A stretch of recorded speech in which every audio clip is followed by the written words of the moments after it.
வணக்கம். நம்ம just cook சேனலை யூடியூப்பில் சப்ஸ்கிரைப் பண்ணியோ இல்லை ஃபேஸ்புக் பேஜை லைக் பண்ணியோ நீங்கள் ஃபாலோ பண்ணிக்கலாம். இந்த வீடியோவில் 5 விதமான கீரை குழம்பு தான் நம்ம பார்க்க போகிறோம். ரொம்ப ஈஸியாகவும் அதே நேரத்தில் ரொம்ப சுவையாகவும் கீரை குழம்பு சாதத்தோடு வச்சு சாப்பிட்டா ரொம்பவே நல்லாயிருக்கும். ஃபஸ்ட்டு சிறுகீரை சாம்பார் எப்படி பண்ணுறதுன்னு பார்த்துடலாம். ஒரு குக்கரில் ஒரு 50 கிராம் பருப்பு ஊற வச்சு எடுத்து வச்சுருக்கேன். அது கூடவே 5-6 பூண்டு பற்கள், ஒரு தக்காளி, ஒரு வெங்காயம், காரத்துக்காக 3 பச்சை மிளகாய், கொஞ்சமாக மஞ்சள் தூள் சேர்த்து ஒரு 2 டம்ளர் தண்ணி விட்டு ஒரு 4 விசில் வரைக்கும் வேக வச்சு எடுத்துக்கலாம்.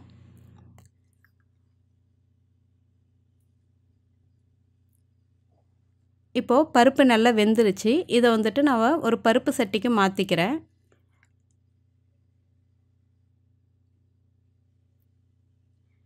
இது கூடவே ஒரு 2 டம்ளர் அளவுக்கு தண்ணி சேர்த்து நல்லா கொதிக்க வைக்கலாம். தண்ணி கொதித்த பிறகு தான் வந்துட்டு கீரையை சேர்க்கணும். அதுக்கு முன்னாடியே சேர்க்கக்கூடாது. தண்ணி சேர்த்து இந்த பருப்பு தண்ணி நல்லா கொதிக்கட்டும். நல்லா கொதித்ததும் நம்ம சுத்தம் பண்ணி வச்சுருக்கிற சிறுகீரையும் இது கூட சேர்த்துட்டு ஒரு 4லேருந்து 5 நிமிஷம் வரைக்கும் கீரை வேகிற வரைக்கும் நம்ம வெயிட் பண்ணலாம், கலந்து விட்டுட்டு.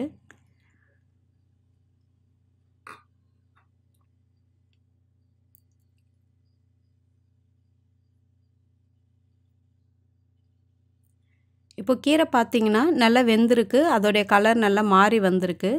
இதுக்கு தேவையான அளவு உப்பு சேர்த்துக்கிறேன்.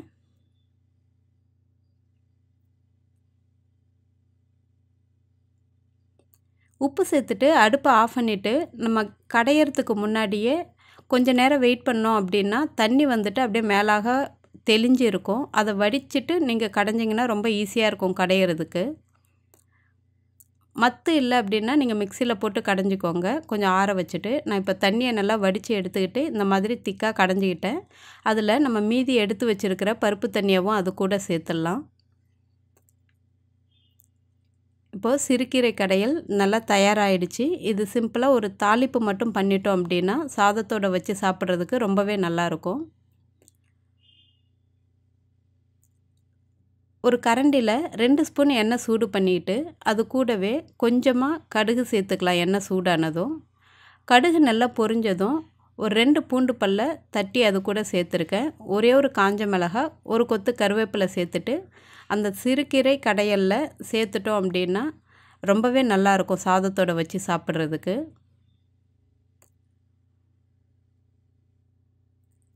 இப்போ அடுத்தது முருங்கைக்கீரை கடையல் எப்படி பண்ணுறதுன்னு பார்த்துடலாம்.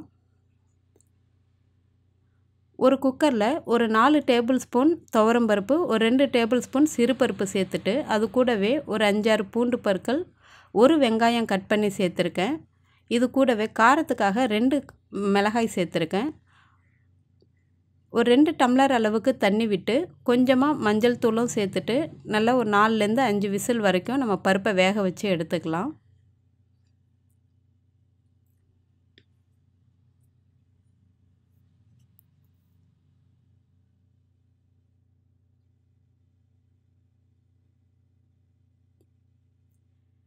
இப்போது பருப்பு நல்லா வெந்துருச்சு. இதை வந்துட்டு நான் ஒரு பருப்பு சட்டிக்கு நான் மாற்றிக்கிறேன்.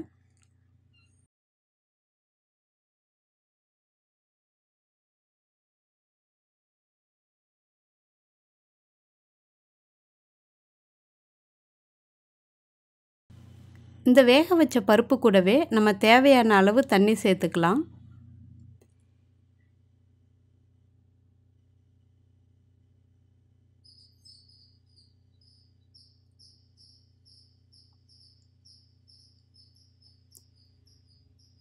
இது கூடவே ஒரு ஸ்பூன் அளவுக்கு குழம்பு மிளகாய்த்தூள் சேர்க்குறேன். குழம்பு மிளகாய்த்தூள் சேர்த்துட்டு இது நல்லா கொதிக்கட்டும். மிளகாய்த்தூளோட பச்சை வாசனை போகிற வரைக்கும் நல்லா கொதிக்க வைக்கலாம்.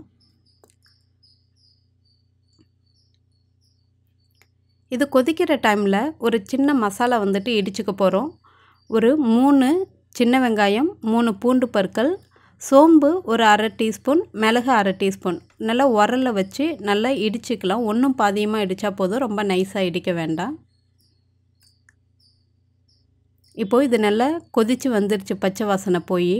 இந்த டைமில் நம்ம இடித்து வச்சுருக்கிற அந்த பொருட்களையும் இது கூட சேர்த்துட்டு இந்த வெங்காயம், இந்த பூண்டு, மிளகு, சோம்பு இதெல்லாம் இடித்து சேர்த்து உடனேவே நம்ம முருங்கைக்கீரையும் இது கூட சேர்த்துடலாம்.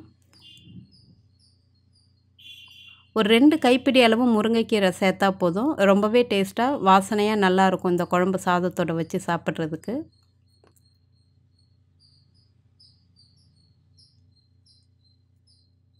முருங்கைக்கீரையை சேர்த்துட்டு நல்லா ஒரு 3லேருந்து 4 நிமிஷம் வரைக்கும் அது நல்லா வேகிற வரைக்கும் வெயிட் பண்ணலாம்.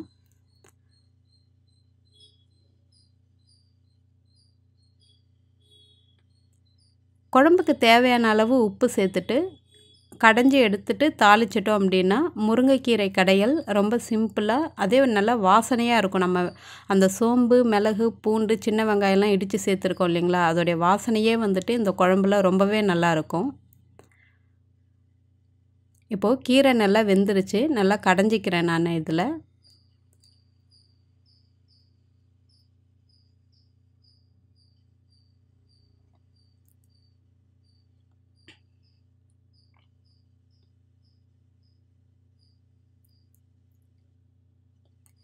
நீங்கள் மிக்சியில் கடையிறீங்க அப்படின்னா நல்லா ஆற வச்சுட்டு தண்ணியை லைட்டாக வடிச்சிட்டு அதுக்கு பிறகு ஒரு ஓட்டு ஓட்டிட்டீங்க அப்படின்னா கரெக்டாக இருக்கும்.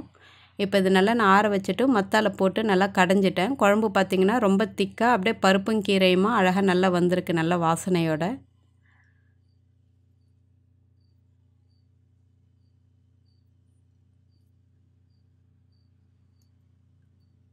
இப்போ இந்த கீரை கடையில் ஒரு பாத்திரத்துக்கு மாற்றிக்கிறேன்.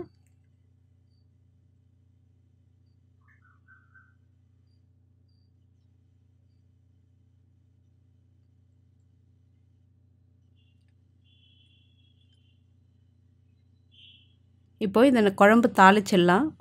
ஒரு கரண்டியில் 2 ஸ்பூன் அளவுக்கு எண்ணெய் சூடு பண்ணிவிட்டு எண்ணெய் சூடானதும் இதில் நான் கொஞ்சமாக வடகம் மட்டும் போட்டு தாளிக்கிறேன். வடகம் இல்லை அப்படின்னா கொஞ்சமாக கடுகு, ஜீரகம் போட்டு கருவேப்பிலை போட்டு கூட நீங்கள் தாளிச்சிக்கலாம். இதை தாளிச்சிட்டு அந்த முருங்கைக்கீரை கடையலில் சேர்த்துட்டோம் அப்படின்னா ரொம்ப வாசனையான முருங்கைக்கீரை பருப்பு கடையல் தயாராகிடுச்சு. சாதத்தோடு வச்சு சாப்பிட்டிங்கன்னா ரொம்ப அருமையாக நல்லாயிருக்கும்.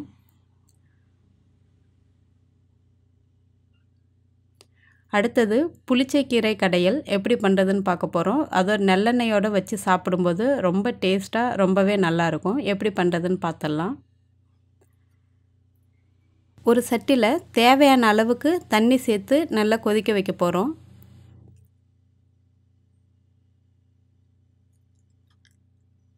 இந்த தண்ணி சூடானதும் இது கூடவே ஒரு 5 பச்சை மிளகாய் சேர்த்துருக்கேன். புளிச்சக்கீரை வந்துட்டு ரொம்ப புளிப்பாக இருக்கும். அதனால் வந்துட்டு கொஞ்சம் காரம் அதிகமாகவே தேவைப்படும். உப்பும் சரி பச்சை மிளகாயும் சரி நிறைய தேவைப்படும். அதனால் 5 பச்சை மிளகாய் சேர்த்துருக்கேன் ஒரு கட்டு கீரைக்கு. நான் சுத்தம் பண்ணி வச்சுருக்கிற புளிச்சக்கீரையும் தண்ணி சூடானதும் இது கூட சேர்த்துட்டு நல்லா வேக வச்சிடலாம்.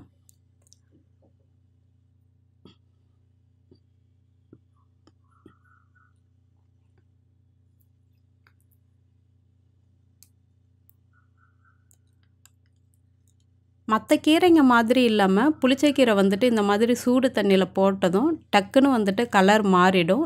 சீக்கிரமாகவே வெந்துடும்.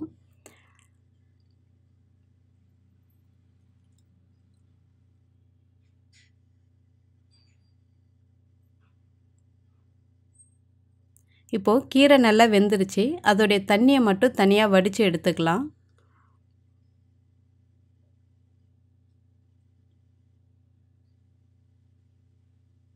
இந்த புளிச்சக்கீரை தண்ணியில் நம்ம விளக்கு பாத்திரம் அந்த பித்தளை பாத்திரம்லாம் துலக்கணும் அப்படின்னா ரொம்பவே பளிச்சுன்னு நல்லாயிருக்கும்.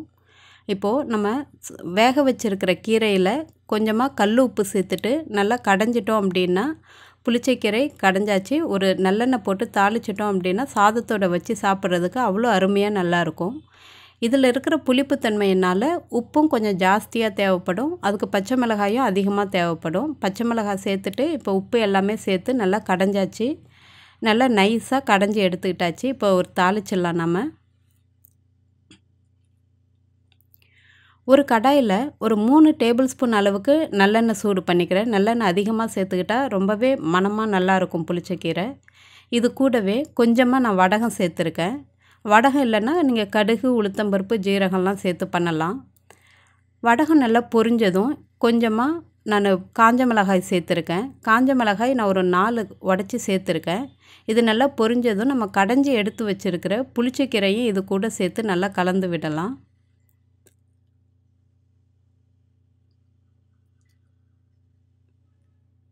இந்த மாதிரி அடுப்பில் வச்சு அந்த நல்லெண்ணெய் தாளிப்பு கூட இந்த மாதிரி கீரை கடைசலையும் போட்டு நல்லா கிளறி விட்டுக்கிட்டே இருக்கணும். கீரை வந்துட்டு அந்த எண்ணெயை நல்லா இழுத்துக்கிட்டு அதுக்கும் பிறகு வந்துட்டு எண்ணெய் பிரிஞ்சு வரும். அதுதான் வந்துட்டு கரெக்டான பதம். கீரை வந்துட்டு அப்படியே திரண்டு வரும் நம்ம கிளறி விடும்போதே. அந்த டைம் வரைக்கும் நம்ம கிளறிக்கிட்டே இருக்கலாம்.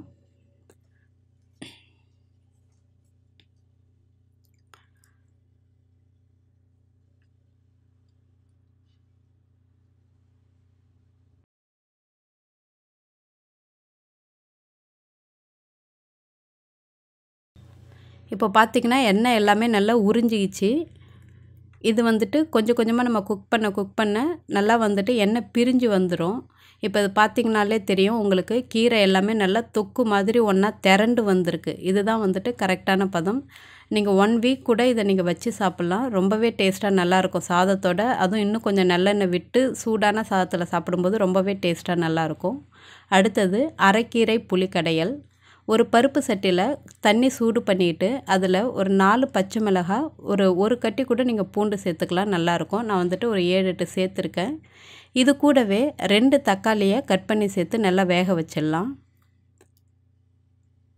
இது நல்லா வெந்ததும் நம்ம சுத்தம் பண்ணி வச்சுருக்கிற அரைக்கீரையும் சேர்த்துக்க போகிறோம். அரைக்கீரை வந்துட்டு வெறும் தண்டோடையே சேர்த்துக்கலாம். தண்டு வந்துட்டு ரொம்ப நாராக இல்லாமல் கொஞ்சம் இளந்தண்டாக இருந்துச்சு அப்படின்னா தண்டோடையே சேர்த்து நல்லா வேக வைக்கலாம்.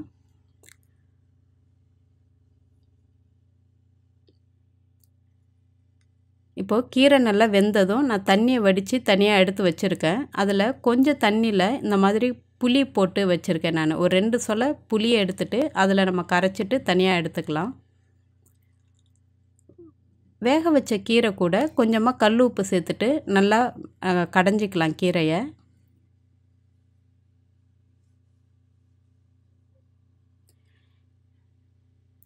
கீரை கடைஞ்சதும் ஒரு கடாயில் எண்ணெய் சூடு பண்ணிவிட்டு கொஞ்சமாக கடுகு சேர்த்துருக்கேன். கடுகு நல்லா பொரிஞ்சதும் இது கூடவே கொஞ்சமாக நாம் உளுத்தம்பருப்பு சேர்த்துக்கலாம்.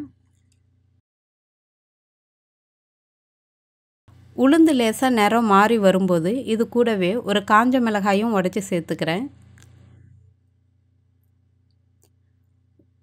வெங்காயம் கொஞ்சமாக ஒரு பாதி வெங்காயம் சேர்த்தா போதும். கட் பண்ணி சேர்த்துக்கிட்டு ஒரு கொத்து கருவேப்பிலை சேர்த்து நல்லா வதக்கிக்கலாம்.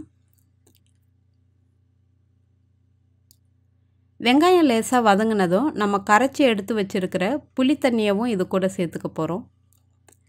அரைக்கீரை கடையலுக்கு இந்த மாதிரி புளி தண்ணி சேர்த்து நம்ம சாப்பிட்டோம் அப்படின்னா ரொம்பவே டேஸ்ட்டாக நல்லாவே இருக்கும். இப்போது புளி தண்ணியோட பச்சை வாசனைலாம் நல்லா போயிருக்கும். ஏற்கனவே நம்ம சூடு தண்ணியில் தான் போட்டு வச்சுருந்தோம், கீரை வெந்த தண்ணியில். அதனால் பச்சை வாசனை போயிருக்கும். ஒரு 2 நிமிஷம் கொதிக்க வச்சுட்டு நம்ம கடைஞ்சி எடுத்துருக்கிற அரைக்கீரை மசியலையும் இது கூட சேர்த்து நல்லா கலந்து விட்டுட்டோம் அப்படின்னா அரைக்கீரை கடையல் ரொம்பவே டேஸ்ட்டாக தயாராகிடுச்சு. சாதத்தோடு வச்சு சாப்பிட ரொம்பவே நல்லாயிருக்கும். இப்போது இது ரெடி ஆயிடுச்சு. அடுத்தது மணத்தக்காளி தண்ணி சாறு எப்படி பண்ணுறதுன்னு பார்த்துடலாம். ஒரு குக்கரில் 2 டேபிள் ஸ்பூன் அளவுக்கு சிறுபருப்பு நான் வாஷ் பண்ணிவிட்டு எடுத்துருக்கேன். அது கூடவே கொஞ்சமாக மஞ்சள் தூள், கொஞ்சமாக பெருங்காயத்தூள் சேர்த்துக்கலாம். சின்ன வெங்காயம் கொஞ்சமாக நறுக்கி சேர்த்துருக்கேன். ஒரே ஒரு தக்காளி, ஒரே ஒரு மிளகாய் சேர்த்துட்டு கொஞ்சமாக தண்ணி விட்டு நல்லா வேக வச்சு எடுத்துக்கலாம். பருப்பு வேகிற டைமில் நம்ம ஒரு மசாலா அரைச்சிக்கலாம். ஒரு மிக்ஸி ஜாரில் ஒரு 2 சில் தேங்காய் எடுத்துருக்கேன் நான். குட்டி குட்டியாக கட் பண்ணி சேர்த்துக்கோங்க. அதில் 1/2 ஸ்பூன் அளவுக்கு சோம்பு, 7, 8 பூண்டு பற்கள் சேர்த்துருக்கேன். 1/2 ஸ்பூன் அளவுக்கு ஜீரகம், 1/2 ஸ்பூன் மிளகு. இது எல்லாத்தையும் நல்லா தண்ணி விட்டு நல்லா நைஸாக அரைச்சிக்கலாம்.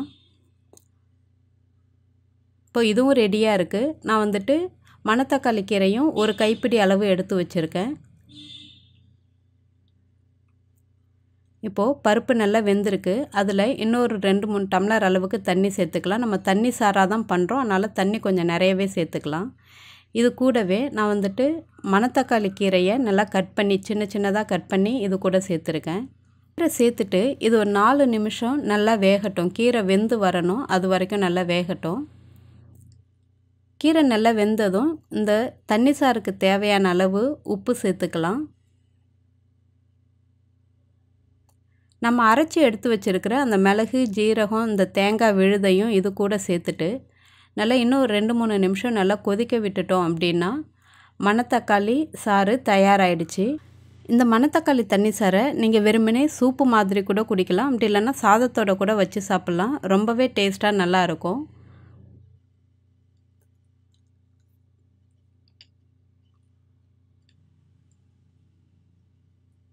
இப்போது இது நல்லா கொதிச்சிருச்சு. இதுக்கு ஒரு தாளிப்பு நம்ம போட்டுடலாம். இப்போது ஒரு கடாயில் கொஞ்சமாக எண்ணெய் சூடு பண்ணிவிட்டு இது கூடவே நான் கொஞ்சமாக வடகம் சேர்த்துருக்கேன். வடகம் சேர்க்கும்போது அதுவும் இந்த கீரை குழம்புக்கெல்லாம் ரொம்பவே வாசனையாக நல்லாயிருக்கும். வடகம் இல்லைன்னா நீங்கள் கடுகு ஜீரகம் மட்டும் போட்டு கூட பண்ணலாம். இதையும் இப்போது இந்த நம்ம மணத்தக்காளி தண்ணிக்கு சாறு கூட சேர்த்துட்டோம் அப்படின்னா சூப்பராக இப்போது தயாராகிடுச்சு. இந்த வீடியோவில் நம்ம 5 விதமான கீரை ரெசிபீஸ் பார்த்தோம். உங்களுக்கு பிடிச்சிருந்ததுன்னா உங்கள் ஃப்ரெண்ட்ஸோடையும் நீங்கள் ஷேர் பண்ணிக்கோங்க. இதை எல்லாமே நீங்களும் ட்ரை பண்ணி பார்த்துட்டு எப்படி இருந்துச்சுன்னு சொல்லுங்கள். நன்றி, வணக்கம்.